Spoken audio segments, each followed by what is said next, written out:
Welcome to Band Talk with Charlie Mangini and friends. The only podcast where it's okay to talk in band.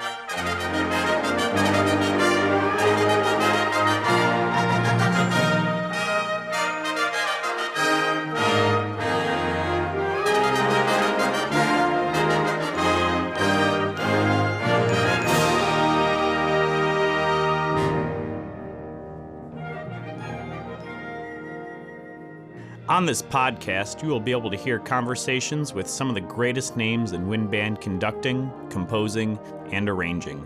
We'll also visit with great college, high school, middle school, and elementary band directors to get their thoughts on various aspects of being a band director. We'll have regular check-ins with instrument specialists, music dealers, and instrument repair professionals. And if that's not enough, we'll even have regular conversations with Dr. Tim, who will help keep us motivated. That's Band Talk with Charlie Mangini and friends. And now, here's Charlie. Welcome to Band Talk with Charlie Mangini and friends. And this is a very special podcast as it marks my first podcast in the second season of Band Talk with Charlie Mangini and friends. This is number 40 in the series, and today I will share a conversation I recently had with a gentleman who suggested that I start a podcast last year. He is Saul Friedgood, the president of the Eastman Music Company, and he's one of the most brilliant people I know. Though he's not a band director or a musician, Saul brings a real-world insight into the music education world. His years of experience outside the industry have served him well. In short, he knows how to connect with people, he knows how to energize people, and he knows how to identify the best in people. And his company, Eastman Music Instruments, is proof itself, as it has, under his leadership and the leadership of owner Chin Nee, been one of the real rising stars in the music world. And Eastman is becoming a real force in the music industry, providing quality instruments at great prices. Instruments that are perfect for beginners and some of the greatest artists of our time. Last year, I had a podcast with Joe Alessi, principal trombone of the New York Philharmonic. And he plays a Shires trombone, which is an Eastman company. And in December, I had a great conversation with Doc Severinsen, who has designed and plays a Shires trumpet. It's the Destino model. And I can tell you, I have one of the early Eastman trumpets, and it plays wonderfully. But this is not going to be a commercial. This is not going to be about selling horns. Today, you're going to hear a conversation that's going to help you be a better leader. One that's going to help you meet the challenges that are in store for you as you continue to cope with the pandemic and plan for it to subside and life to get back to normal. I know you will enjoy my conversation with Saul Friedgood, and I'll bring that to you in just a minute. This is Drew with thepodcastingstore.com, your one-stop shop for everything podcasting and remote learning, and a proud sponsor of Band Talk with Charlie Mangini and friends. Listen to what we've been working on in this clip from our podcast. Whether you're making YouTube videos or teaching a remote class, you know you have great content, but what if the equipment you are using is getting in the way of your message? We've all been on the video conferences with the person using the built-in camera and microphone on their computer. You know how hard it is to pay attention to someone who looks so shadowy and sounds so garbled. You're wondering if you're on a work call or watching testimony from someone in witness protection. It does not have to be this way. What if you could have the fantastic video and great sound you crave without going to film school or taking the hit to your wallet that you're dreading? What am I talking about? The wireless microphone system. Sounds complicated, right? Well, it's not. I have personally tested the setup I'm recommending, so I know it will work for you. So what system am I talking about? The one that I tested is the Galaxy GTV wireless system. It packs a big punch and seamless. To hear the rest of this podcast, please visit thepodcastingstore.com, your one-stop shop for everything podcasting and remote learning. This is Drew with thepodcastingstore.com. Now back to Charlie. It was at the 2019 Midwest Clinic that I was walking through the exhibits and came across my buddy. And he says, "Hey, let's go talk for a minute." So we went talking. And the next thing I heard was, "Charlie, you need to start a podcast." And I said, What do you mean I need to start a podcast? He says, "No, you need to start a podcast." He said, "You're retired and you know a lot of people." And he says, "You need to do this." And I thought about it a while, and I said, "Yeah, I think he's right. It'd be a great hobby. Sure beats going to the casinos. I can tell you that." So I have you to thank.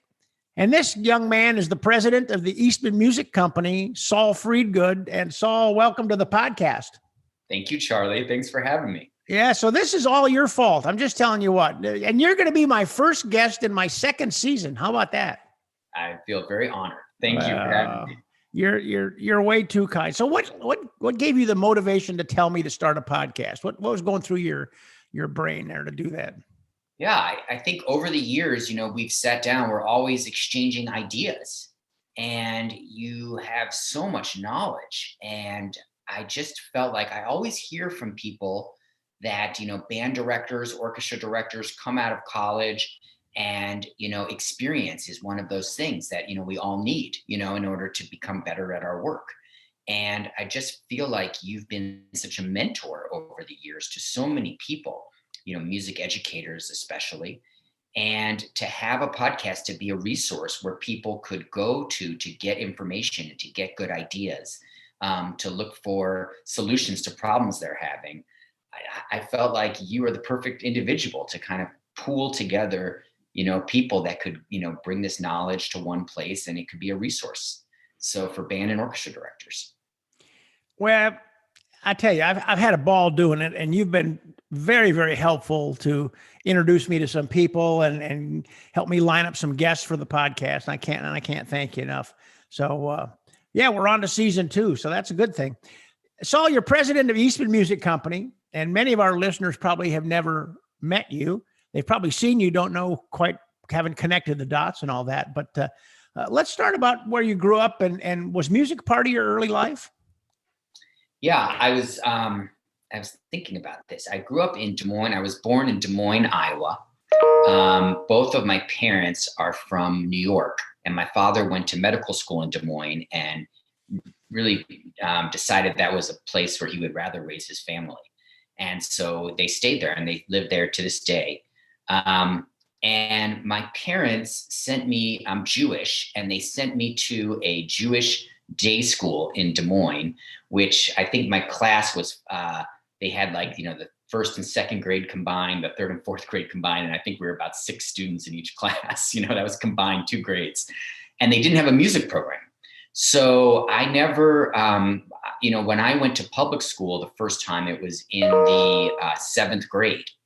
And so, kids had already started music in elementary school, and my parents, music was a big part of my life, in that my father loved music. He was always they were season ticket holders to the symphony. They always went to the opera. We had music always on in our house, all different types of music, but I never took lessons. And by the time that I got to the 7th grade, it just wasn't something that I was a part of. So I missed that opportunity. So it was a part of my life, but I'm struggling to learn to play guitar to this day. And it's not easy, I'll tell you that much. So what were your activities in high school? So I had kind of a strange path. This school that I went to, I had some pretty amazing teachers. And one of my teachers in 1984, when I think I was in the 5th grade, she took me to go see Walter Mondale speak. He was running for president of the United States, and Iowa is where all the first caucuses are. So every presidential candidate comes through the state of Iowa. And our teacher was teaching us about elections, and she took me to go see him speak, and something about it just completely captured my attention. And I became very involved in politics at a young age. And I volunteered on that campaign in 1984, stuffing envelopes. And then when I was in high school in 1988, I worked actually on Joseph Biden's first campaign for president. And I was doing phone calls, knocking on doors, stuffing envelopes. And that kind of became my thing. He actually ended up dropping out of that race. He had a brain aneurysm. He had to drop out because he actually was being accused of plagiarizing in a speech. And that was a big scandal at that time. He dropped out of the race, but it had saved his life. A lot of people don't know this. He had headaches during that race, and he just kind of put them off, assumed it was the stress. And after he had to drop out of that race, he went to a doctor, and they found that he had a brain aneurysm. And if he hadn't dropped out of that race, he would have died on the campaign trail. They said that he was, within very short amount of time, but they were able to clip it and with a minor surgery. And here he is today. But I worked on that campaign. After that, I worked for Paul Simon, who was a senator from Illinois, who was running. And then I worked for my senator, Tom Harkin from Iowa, on his campaign. And that was like that's what I did. I was always working on these campaigns, doing things in politics. I was a student council at school. And that was my passion when I was in high school and college through those years. And where did you go to college? So I went to American University in Washington, D.C. and studied political science. And really, for me, a big significant part of that education was I really was in Washington, D.C. and was able to do a lot of internships. So I worked for Senator Harkin in his office. He had just passed the Americans with Disabilities Act. He wrote it with Bob Dole, senator from Kansas, and had just passed in 1990. So I worked on the subcommittee on disability policy, helping to enact that legislation. I worked in his office. And then Bill Clinton had just gotten elected president, and they were bringing interns into the White House. And I was worked in the Clinton White House for about 3 years. And so those internships for me were a big part of my college experience. So you graduate and you're working in DC. Mm-hmm. Was there anything in between before you joined Eastman? No, I had finished college and I came back to Iowa. It was 1994 is when I graduated. And Senator Harkin was up for re-election. The election was actually in 1996, but the campaign had already started. He was very much into grassroots politicking and really going door to door. There's only 3.5 million people in the whole state of Iowa. So he was very much about this grassroots kind of campaigning. And so I joined a team in the summer of 94, and we were literally out, door knocking, talking, going neighborhood to neighborhood, talking about issues to people on behalf of the Harkin campaign. And I worked on that campaign for about 1.5 years until he got reelected. And go ahead. Well, at that point, I kind of realized here I had been so passionate about politics, and I had worked in the White House, and I saw maybe some of I had a really great experience at the end. I worked for David Gergen, who was the counselor to the president. And I really got to see firsthand. I mean, I was running around answering phones, mail, things like that, but I got to see firsthand what kind of went on there day to day. And I recognized that wasn't what I wanted for my career, my life. And then I came back and had worked on that campaign, and I saw what someone like, the campaign staff, but also Senator Harkin, what he went through on a day-to-day basis. And I was like, I don't think I want that for my life either.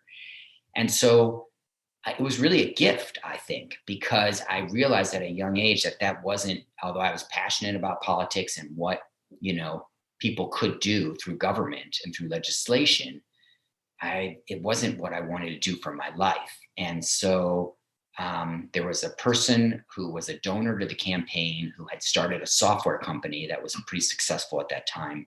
And he offered me a job to come there and help with their marketing.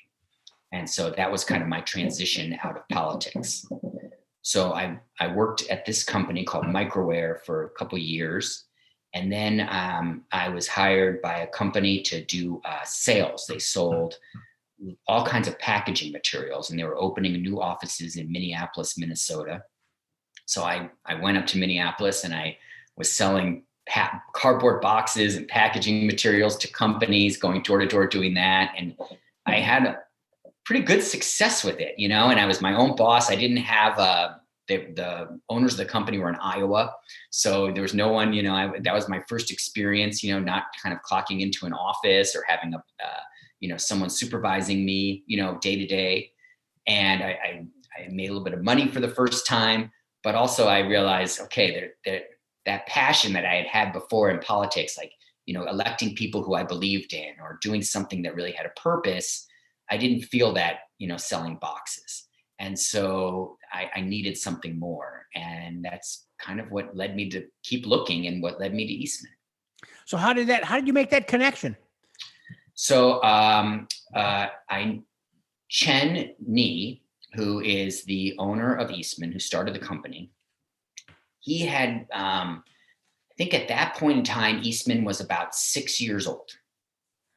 And 6 years old, yeah, something around that. Maybe actually about 7 years old. And he was looking, at that time, Eastman was selling violins, violas, cellos, basses. Mm-hmm. And he was looking to grow the business. And it was really, still at that point, it was very small. And he was, working, not very small. I shouldn't say that, actually. He was doing some pretty significant sales, but it was a small team of people that he knew. Then they were working, really door to door, selling the instruments to mostly violin shops around the country.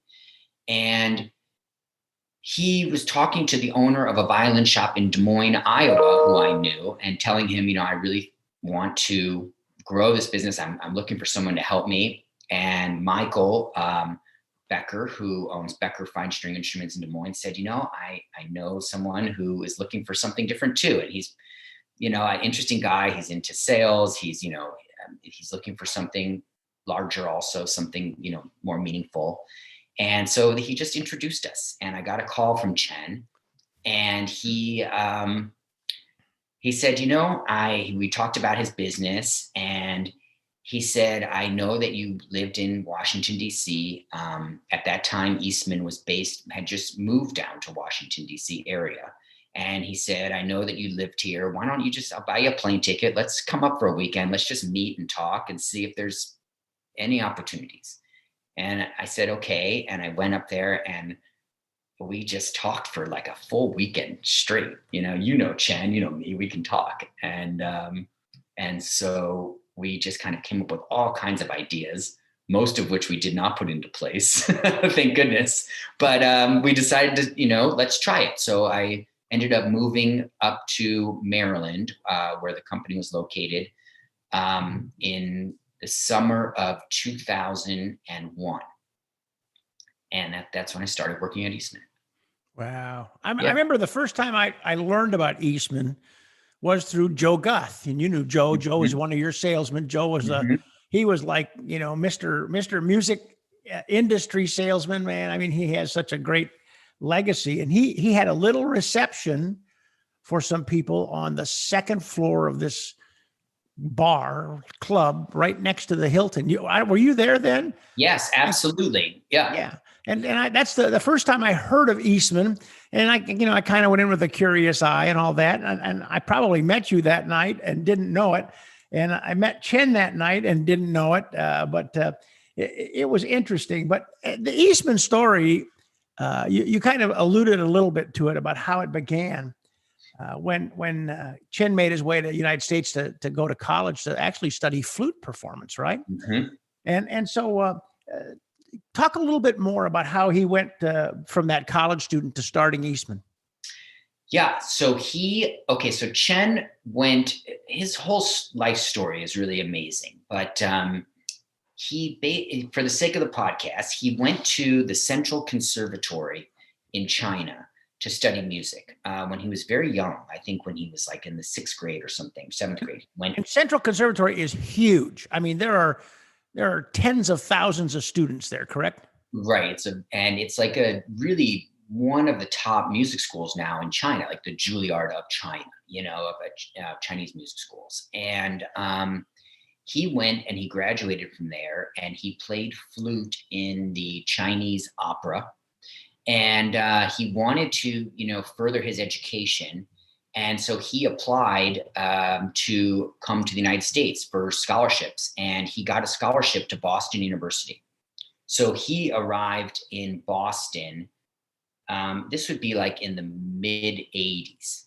He arrived in Boston with a scholarship for school, but he had no money for room or board or anything. And he literally arrived with almost nothing.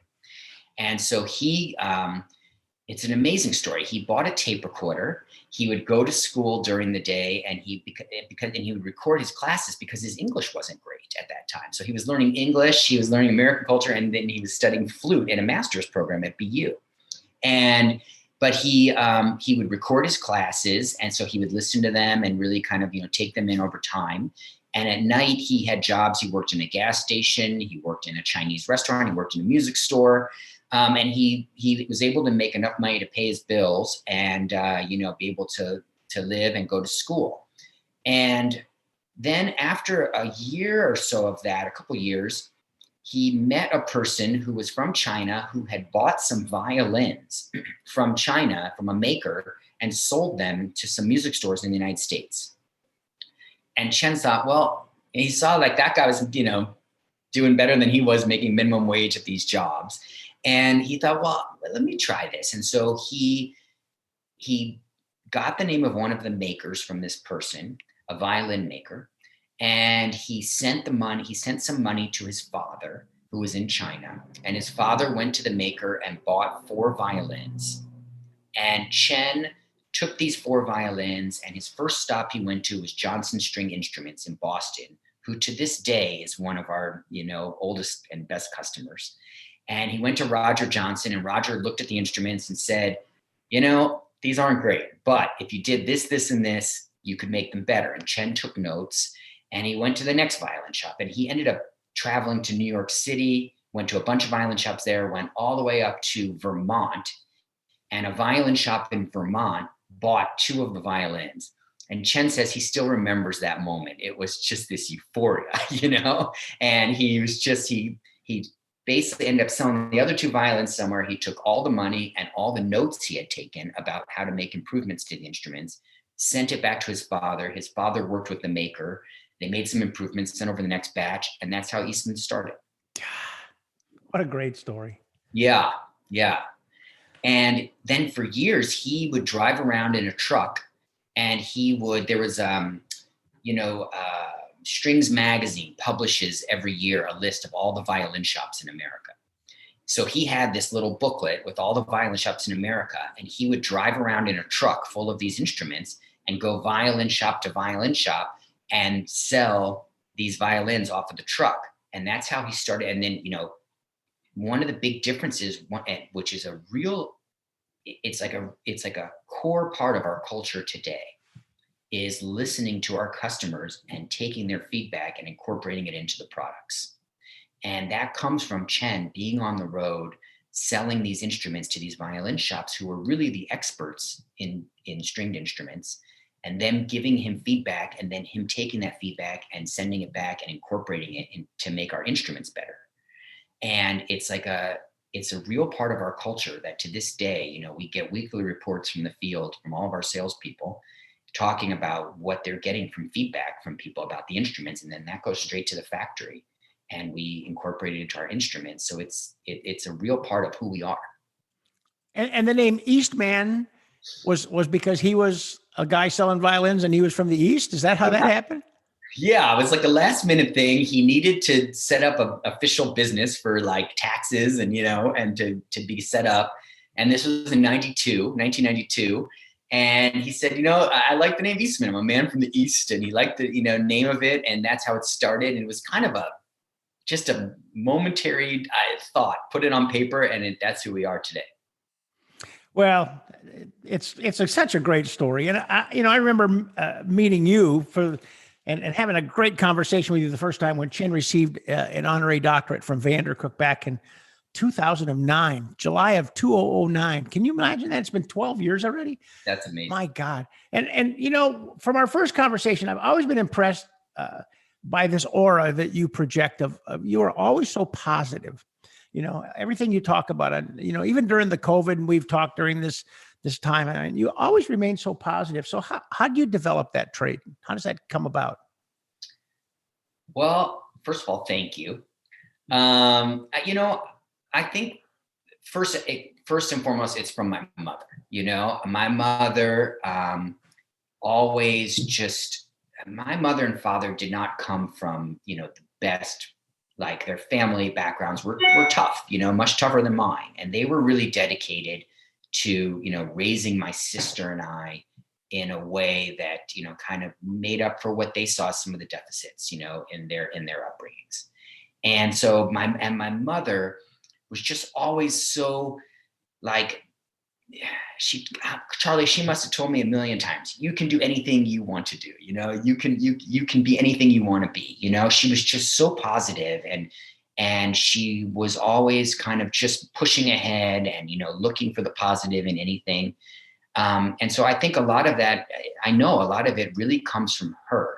And I think also I've been so fortunate in my life to have like these amazing role models and, mentors, who have just taught me, that life is short and you have to live every day, and you have to really, you have to look for the positive in things, even when things are dark, look for the silver lining. There usually is one there, and, kind of focus on that, because that's what we can control.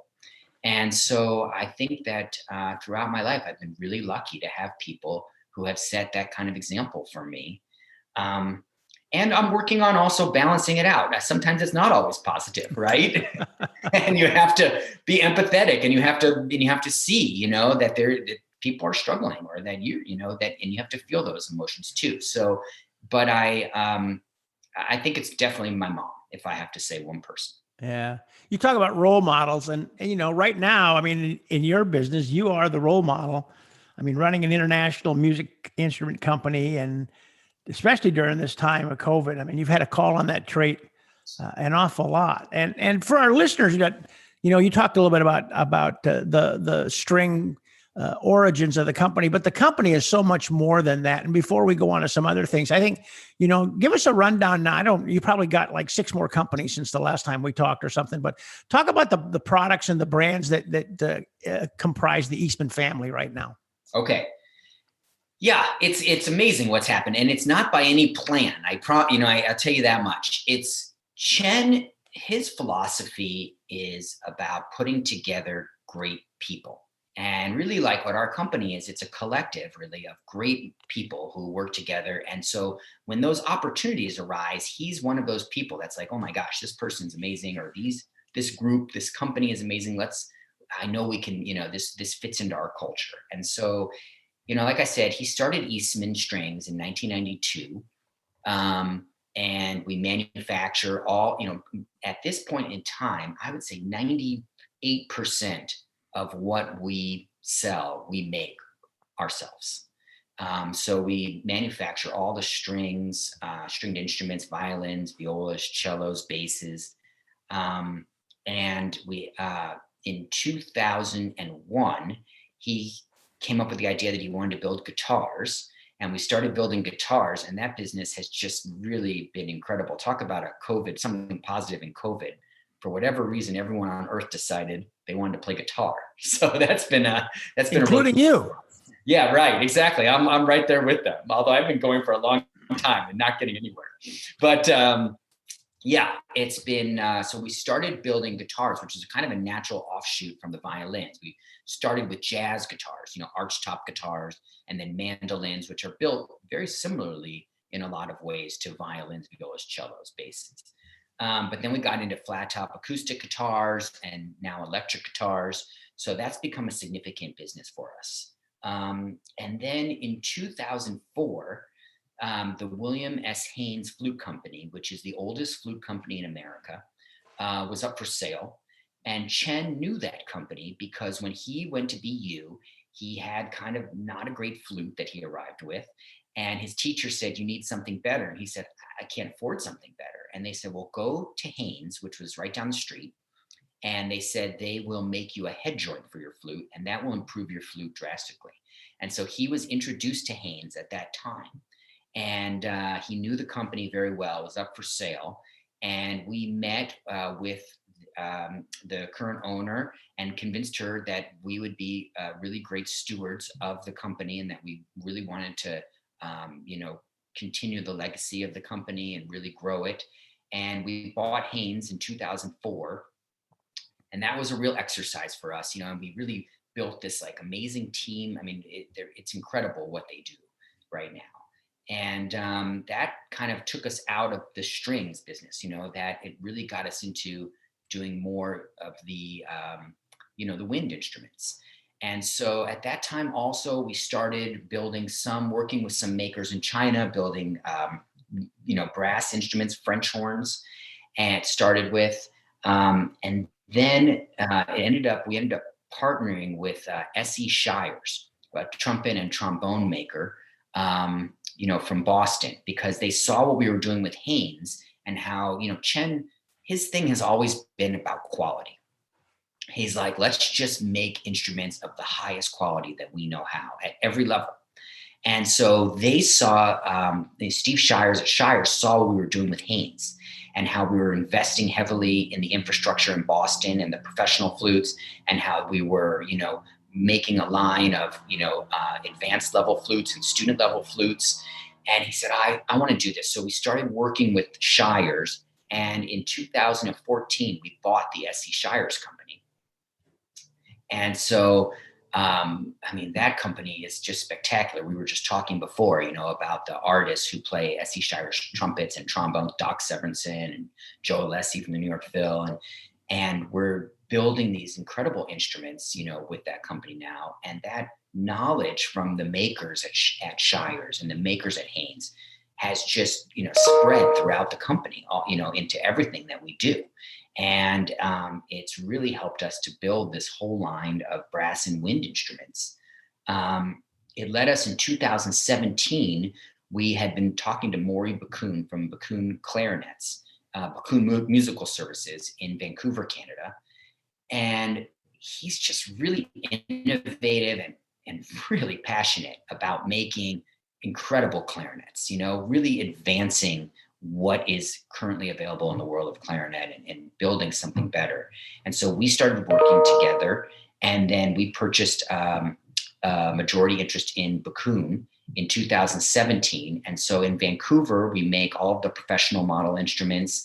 And then we started a workshop together where we are with Eastman in China, building student and, advanced level clarinets. And so that's also going really well. We're having fun with that. And then our most recent purchase was in 2020.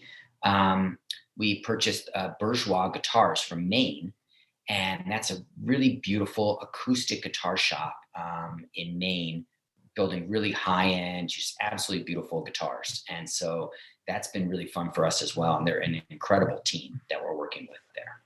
So it's not been planned. There's no master plan to do this kind of stuff. It's really been wonderful opportunities where we've met great people, and we've been able to kind of combine our resources and by doing that, really, improve all of these products together.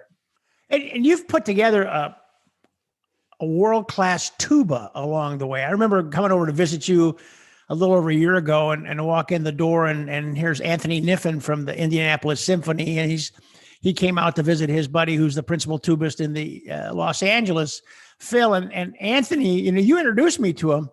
And Anthony says, I know you. He said, you're one of those writers from the Essential Elements book. and I'm going like, how do you know that? And he goes, I play all the recording sessions. He said, I did all the tuba tracks for the Essential Elements book. And he was just so taken back by me, and hell, I'm a nobody. And I was so taken back by him because this guy's a rock star, but he was all over this new tuba that you guys have developed. And I guess Gene Pokorny from the Chicago Symphony. I mean, it's been the rage. So how'd that all come about? Yeah. I mean, that's a great example of just kind of the culture of the company working out to our benefit. We started building tubas, and, the first thing, Ryan Richmond, who's vice president of our company, who's incredible. He started by just taking the tubas around to different artists and getting their feedback. And then we had the team at S.E. Shires, and they are these incredible brass instrument makers. And they started, working with us to get feedback. And then, Ryan started getting feedback from all these amazing players who you've mentioned. And they said, if you just tweak this, or you just tweak that. And so we started working on the instruments. Chuck Kerrigan, who is our tuba product manager, he lives down in Arizona, incredible art, player. And he's been working with all these players, and we started getting all this feedback and putting it together. And then the team at Shires, because they're such incredible brass instrument makers, they said, okay, like let's now put this stuff into action. And so they started traveling to the factories in China. Our general manager in China, his name is Lee Stone, incredible. And so he would work with them and take all of this knowledge that we were pulling together, and really it's about these, subtle tweaks to the instruments to really make them world class. The difference between something that's good and really great. And it's just that this culture that we have of getting feedback from like really great players, really great makers, and then implementing it, and really making it work. And the result has been this tuba line that all over the world is selling so well, and people are so excited about. And all these great artists are playing them. It's been a real gift to us. And even a mutual friend of ours, the reason we even sell tubas in the first place, George Quinlan, our friend, I mean, it was 15 years ago. He said to me, he's like, you should consider building, tubas. He said that would be something that could really be a way to get your brand out there, and to, there's a lot of need for it in the schools, and, a lot of players. And so that's even what put that in our heads in the first place to even start this project. So it's just a culture of listening to people and then incorporating what they tell us. And we've been, our company has been very lucky to have great mentors. Yeah, that was kind of like your mission when Chin started with the violins, and you've done the same thing with tubas. And you mentioned George Quinlan. I think he's the president of your fan club, by the way, the Saul Friedgood fan club. He flies the flag real high, and George is just the best. I mean, talk about somebody that is of great service to the music education world, George Quinlan. And there's so many other dealers out there that we owe so much to, especially during the pandemic. They've really suffered a lot too, and they're doing everything they can to help teachers and keep them going. So Saul, let's talk leadership for just a couple minutes. First of all, here's one. What transfers have you made from your days as working on political campaigns and working with wonderful leaders of our country to now in your leadership position as president of Eastman? Are there any parallels, any corollaries there?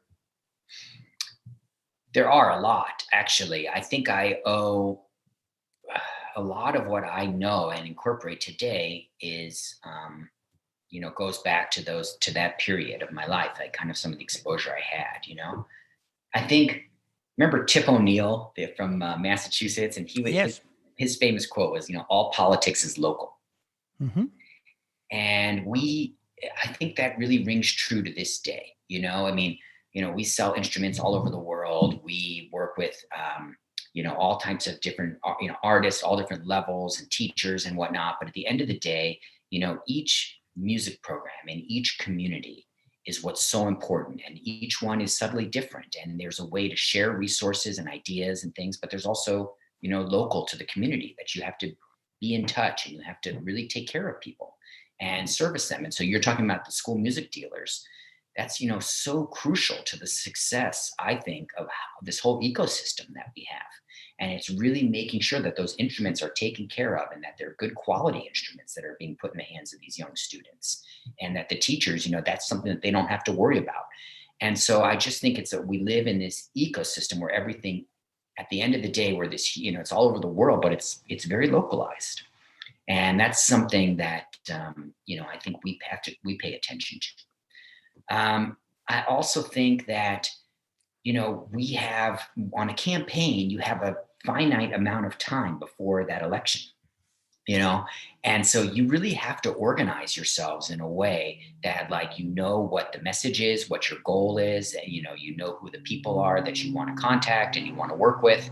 And then ultimately the goal is to get this person elected. And or with a piece of legislation, you have to know exactly who your audience is and what it is you're trying to accomplish, and then make a goal to get it done. And I think that within our company, we really try to do that as well. We try to focus ourselves on, what is it that we want to do? What are the main goals that we have for now or for the future? And then, and then put a plan in place to actually get them done. And I think that's something also that we try to incorporate. And I think probably first and foremost also, it's all about people.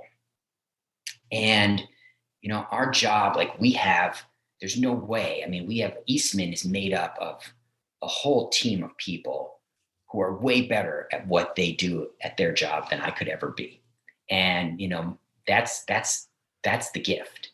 And my job is to make sure that they have the resources that they need to be successful, really to stay out of their way and to, and let them do their job and do it in a way that they own it, that they, they feel that they have total control and freedom to be creative and we always preach, make mistakes, if you're not making mistakes, you're probably not trying hard enough or feeling like you can, feeling like you have the freedom to try, because we're going to screw up sometimes. And to support them and to make sure that they have that freedom and that they have the resources to be successful. And I feel like that's something that, it's like on a campaign, you have this huge staff, they're all over the place, everyone's running around doing their thing, but you need to empower people to be successful. And I feel like that's probably my number one job that I have now, is just to kind of stay out of everyone's way, but make sure they have the resources they need. Mm. So during the pandemic, what's been your primary concern? Well, our people, because you have a number of things going on. First of all, sales have dropped, our sale all over the world. You have, first thing that happened was in China at our factories, we were closed for 2 months when the pandemic was there. Then, comes to the United States and the pandemic, we closed our offices, all in Boston. We have manufacturing in Boston, in Maine, in Vancouver, Canada, in Los Angeles. And so, we had all kinds of closures and then, working on making changes here. Then, the music programs, kids aren't in school. It's like half this country, it seems like, the kids are in school, half the country they're not. They're doing, distance learning. There's all kinds of challenges for teachers, for music stores. People are struggling, with work and, kids being home and working from home. So it's really been for us a challenge to just make sure that we keep our team together, we keep everyone employed and getting paid. And, even with the drop in sales and revenue, and that also we have to recognize what people are going through in their everyday lives, with all of this going on around them, and being able to support them so that they can, manage through this. And I'm really proud of our company. And, in fact, I just wrote a letter I'm going to send out to everyone at the company today. And I think from this year, I'm just so proud to see how everyone reacted to this. I mean, it was really people at our company talk about Eastman being like a family, but we really treated each other like a family this year. So many people, Charlie, took on multiple jobs, or they took on jobs that weren't, they had nothing to do with what they were doing before. We've got violin makers who started making guitars because they started training to do that. Or we've got salespeople who turned into customer service people. It's just all over the company. People took on different roles. And I think it was something where you just saw everyone pitch in to support each other. And so I think that was our number one, was just taking care of our people, making sure all of our artists, really working with them to utilize their skills, because they were down at this time, so trying to do as much as we could to support our artists.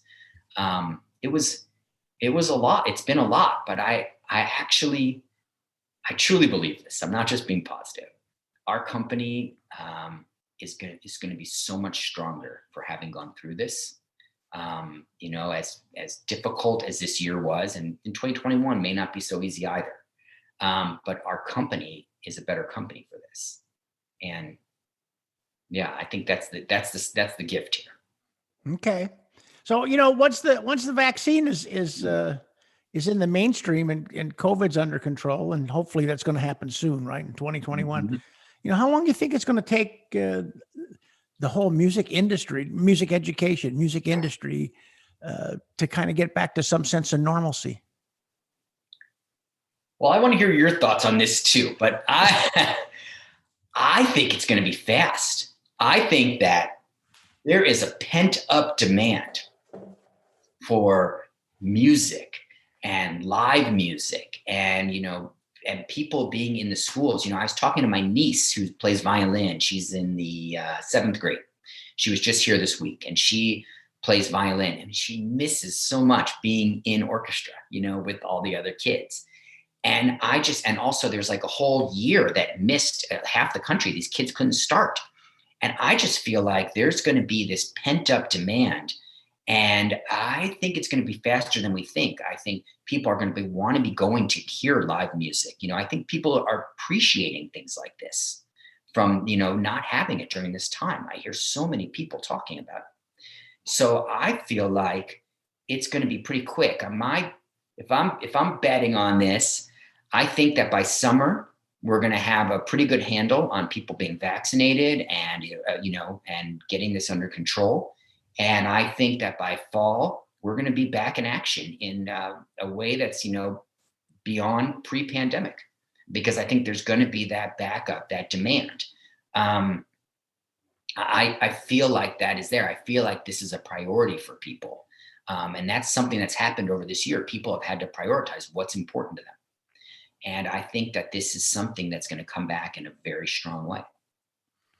Yeah, I think it's going to explode. I mean, I really do. Once people feel safe, it's kind of like going in the water. You'll stick your little toe in there first, and is it going to be okay? And they're going to test the water. And then once they get a little bit of confidence that, it's going to be okay, I think it's going to explode. I mean, I think you're going to see people traveling all over the world. I think you're going to see people exploring new things. People want to be with people, and one of the great aspects of school, or one of the great features of school, or things in school, is when students get to experience something with their buddies, their friends, their classmates. And music is at the forefront of that. Music and sports are going to be at the forefront of that. And I think you're going to see more kids wanting to be in music and wanting to be with their friends and wanting to do something fun and something besides sitting in front of a computer screen, which they have done for the last year. This is going to be completely different for them. So I'm with you, man. I just think it's going to be fantastic. Yeah, I read these articles that people talk about, like, it could be like another roaring 20s, where like people are just, there's this pent up. I think there's something to that. I think this is a moment people are really going to appreciate, exactly what you're saying, being together, being with other kids, making music, being creative in that way. So I'm excited for what that holds. And we've been preparing ourselves for that over this year, continuing to, we want to keep everyone employed, keep everyone working. So we're building instruments. We're prepping for this because I think something very special is going to come out of this time. People are going to appreciate life. Yeah. And on the podcast, and I've been kind of preaching to teachers, they got to keep the lines of communication open with their administration, because the one big dark cloud out there is, and this is, the economy and the tax base, and schools are funded on the previous year's taxes, and every form of government is going to take a hit at some point. And so the music teachers that are on top of it, that keep communicating with their administration, letting them know what's going on in their music program, that things are good, planning for the future, I think are going to have a step ahead of the rest. And I think they'll get through it. I think they'll get through it really well. I agree with you. And, again, like all politics is local. City councils, mayors, the people that where these even state governments, where this funding comes from. I mean, we as a music community we are on the right side of this. We can organize ourselves. And if we make our voices known that this is something that's important in the community, it's about prioritizing. The funding will be there. And I just think, and we're cheap compared to so many other things, and we give so much back to the community. Yeah, I did a recent podcast with a guy by the name of Rick Coulter, and Rick was a music supervisor in Pennsylvania, and he brought up something that I had never thought of, and he said, music is one of the programs, and maybe the only program in school, where parents place the most investment in making a program go. And he equated that to, if you take a football team, okay, what do parents buy to keep a football team going? They probably buy cleats, and they buy, stuff like that. But in music, in order to keep a music program going at a school, an orchestra program or a band program, parents are buying instruments. And if you have 100 kids in a band program, let's say, and let's say that the average instrument costs what, $1,500, right? You got parents that have just invested what, $150,000. Actually, it'd be more than that, wouldn't it? Well, yeah, it'd be $1.5 million in keeping a music program alive at that school. And you start thinking about that. That's a heck of an investment that parents make to sustain a music program at a school. And that kind of speaks to the importance of it. Mm-hmm. Mm-hmm. And the benefits to the community, I mean, there are, oh my gosh, there's, I don't need to tell you, but it's just incredible. I went down to see, I'm really passionate about these El Sistema, inspired programs that are all popping up all over the United States now, but are from Venezuela. And I work with this program in the LA Phil. Gustavo Dudamel is the conductor, and he came out of El Sistema in Venezuela. And so they started these programs in LA that are wildly successful. And one of the programs that I work with, I mentor these kids when they're in high school that are applying to colleges.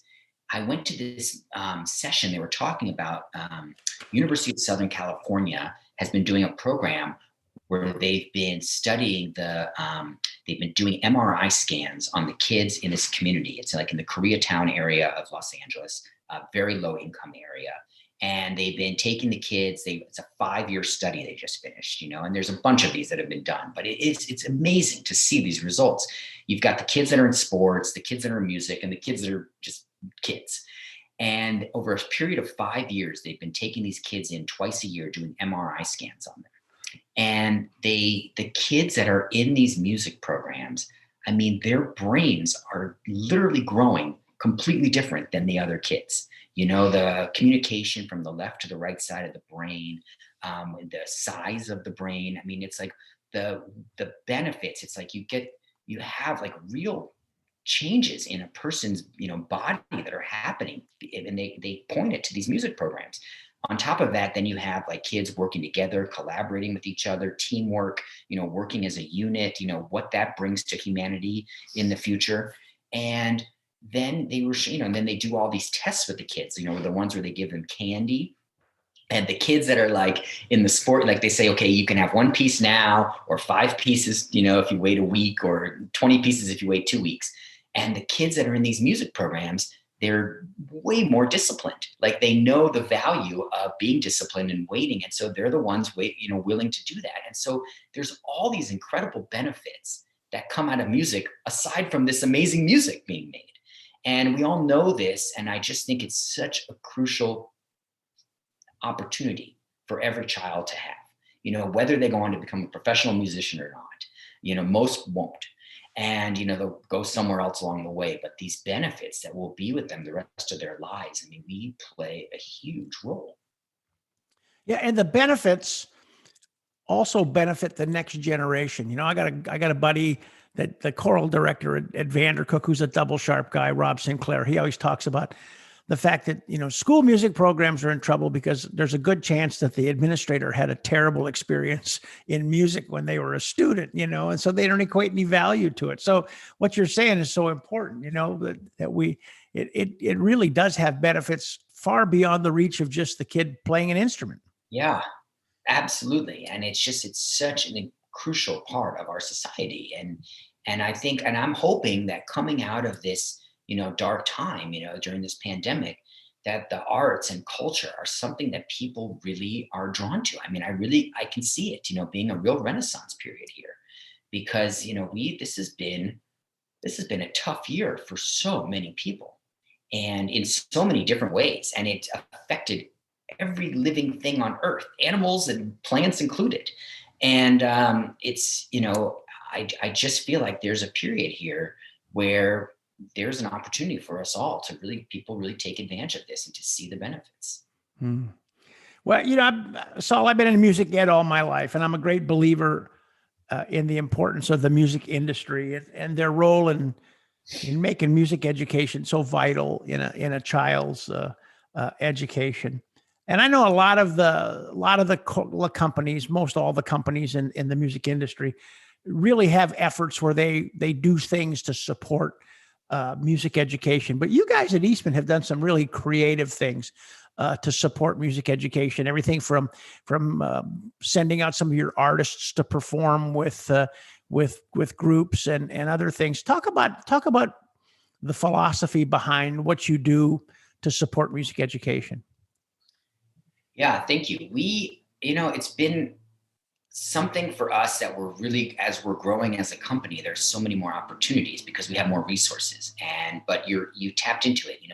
I would say that pre-pandemic, most of our focus had been on working with artists and educators to go into classroom settings or to, teacher in services, things like that, and provide, sessions in person where they would teach about, music pedagogy, or they would, do master classes, run sectionals, traditional, clinics and masterclass type settings. And those are amazing. And we will go back to doing those in the future as well. But, they are, first of all, it can be somewhat costly to get a person, to go, to travel on an airplane and hotels and food and stuff, and then, to support them for that session.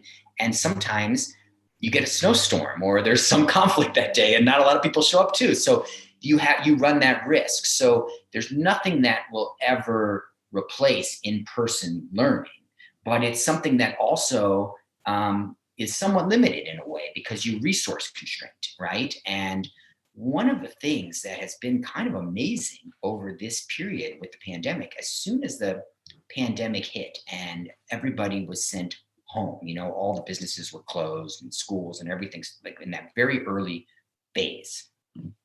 And there were these stay-at-home orders across, much of the country. We came up with the idea to start doing, we called it Eastman University. And we just started, it was just like no planning overnight. We just started doing training sessions. It started for our customers, for all the music stores that were closed. We started training their employees about our instruments, the history of our company.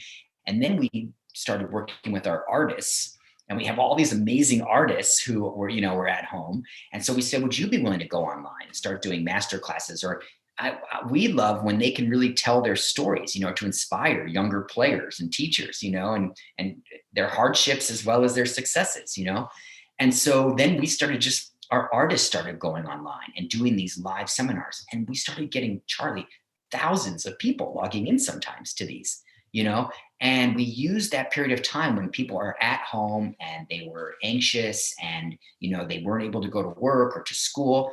And we use that period to kind of showcase a lot of these artists and educators and use it as a period to inspire people to, teach. And the response has just been so amazing. And now Haynes and Shires and Baccoon, Eastman, we're going in, we're doing virtual artist, engagements with a lot of music studios, college music studios. We're doing them with high school classes.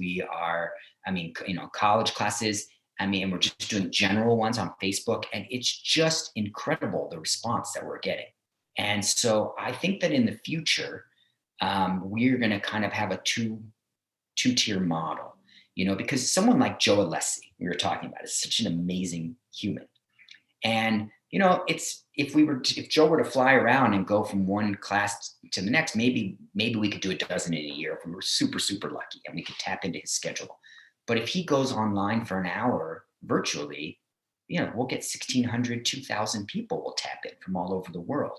And so I think that there is a balance that we can find in the future where we can do these in-person clinics and master classes and trainings, but also virtually get out to a huge audience. Yeah, it's almost taking the Amazon concept and applying it to education, where you go one place and you can shop around the world by just going to the one website, and now you can take your one product and share it around the world. It's kind of a reverse concept, but it's that similar kind of the reach that you can have by doing that. And I think that's awesome. And you got such great people on your team, man. You talk about Joe Alessi and Doc Severinsen, and who was on the podcast a couple of weeks ago and was just sharp as ever at age 93. My God, what a role model he is. Inspiring, right? People that really inspire us to live our lives and to just go for our dreams. And so, yeah, to be able to share that message, I just think there's a vehicle out there where we can really be successful. Yeah.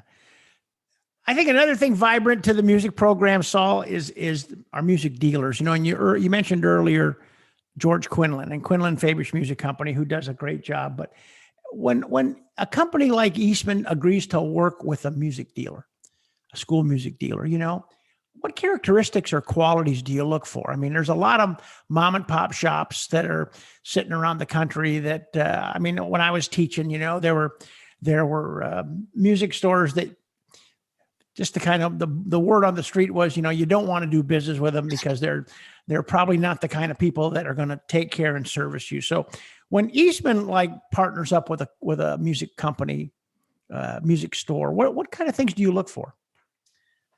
Okay, well, the first thing is we believe very strongly. I mean, even today, you just mentioned Amazon, even with the internet, and there are these amazing companies that do, you know, online sales. One of our core criteria is that it's a brick and mortar store, that they have a physical location in the community where they can really service the community. Now, many of these dealers have amazing online presences as well, as they should.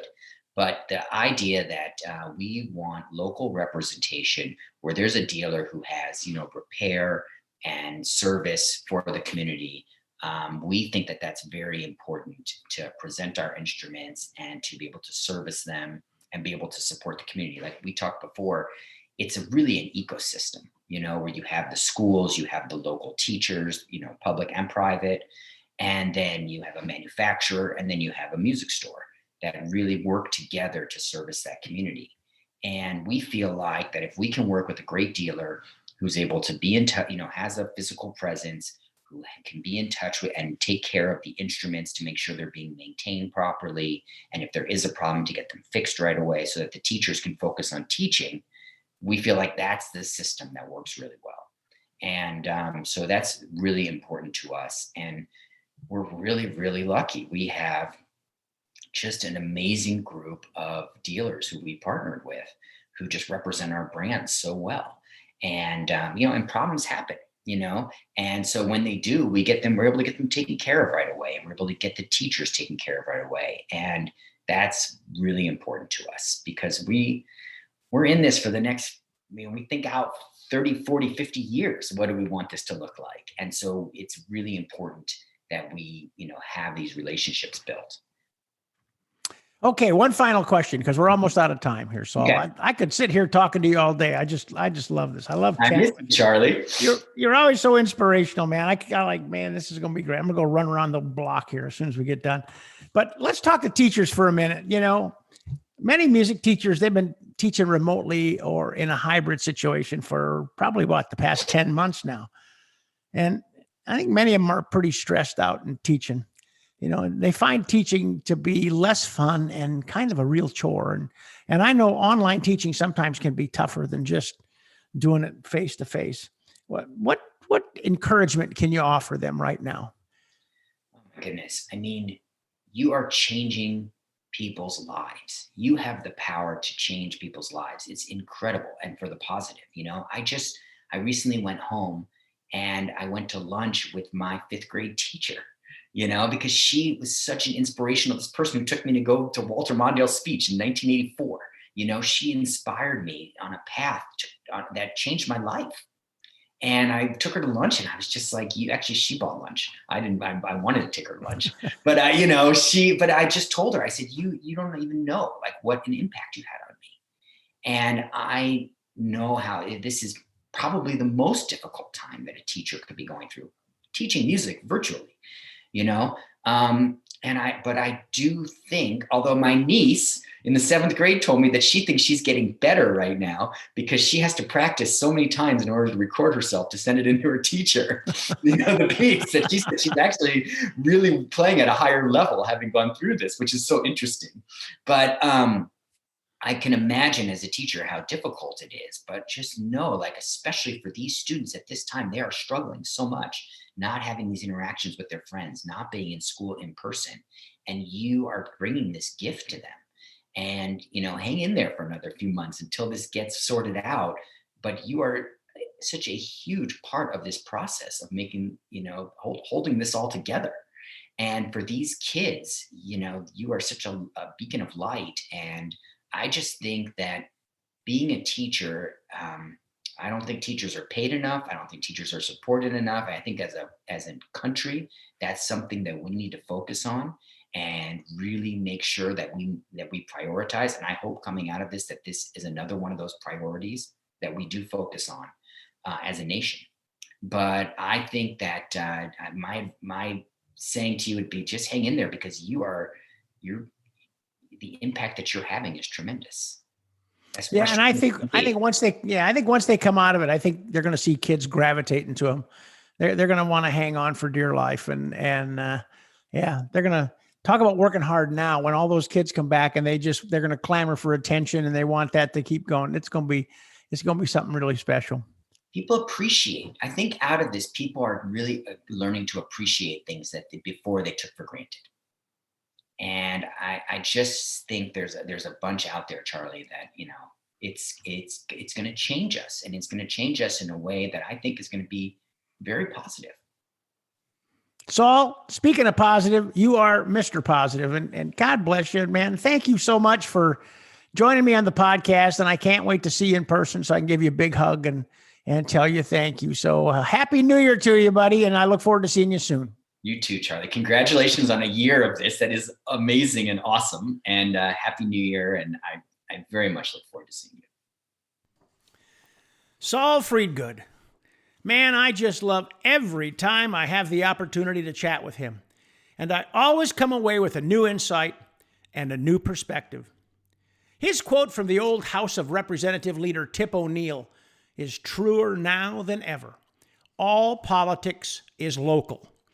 And politics goes way beyond your state legislature or your town hall. Politics happens in your school district, within your Board of Education, and inside the walls of your school. And please, don't equate politics with the crap that we've been seeing and reading about nationally for way too long.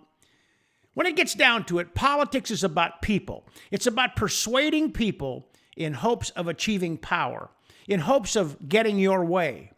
And in today's world, your way had better be to keep music and music education alive in our schools and in the lives of our students, their families, and their communities.